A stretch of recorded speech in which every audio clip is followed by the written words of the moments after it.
I'm Paityn Hulstrom, and today we're going to be going over how the NIL rule changes have affected college athletes. Strap in. And Kim's here to break down just how NIL works. Hey, Kim. Hey guys, okay, so we remember when we were in college, if a college athlete was getting paid, that was a major no-no per NCAA guidelines. But now through NIL, college athletes are able to get paid, and sometimes they're making a whole lot more than they would make at the professional level. Welcome to United. Now boarding United flight to Miami. Welcome aboard. From cameos and advertisements to making an appearance at a child's birthday party, the NIL allows for athletes to profit off their image and time. Look at Caitlin Clark, Caleb Williams, Livy Dunn. Because of the NIL bill, they have become multimillionaires overnight. So how does this affect where athletes decide to go to school?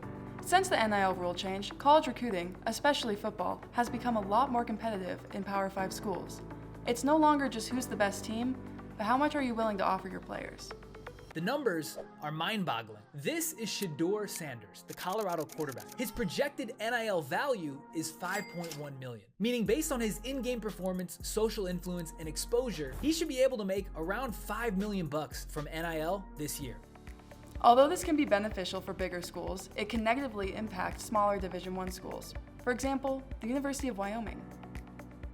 How do high school athletes view NIL, and how do they approach committing to a college or going to a four-year university? I would say they don't anymore.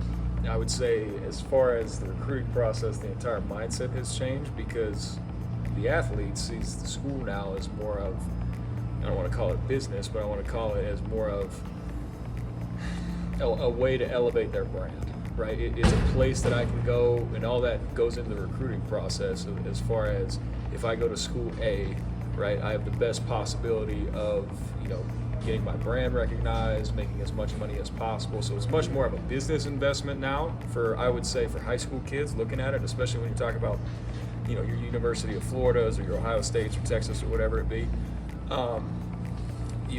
And I would say that's the biggest difference. I would say that's how kids are looking at it now, is much more of a business venture than kind of how you termed it as going as, this is my forever school.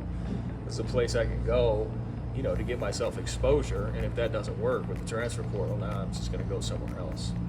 College football is starting to look more like the NFL year after year. For some fans, they can see it as a bad thing. But what do you think? Catch you next time.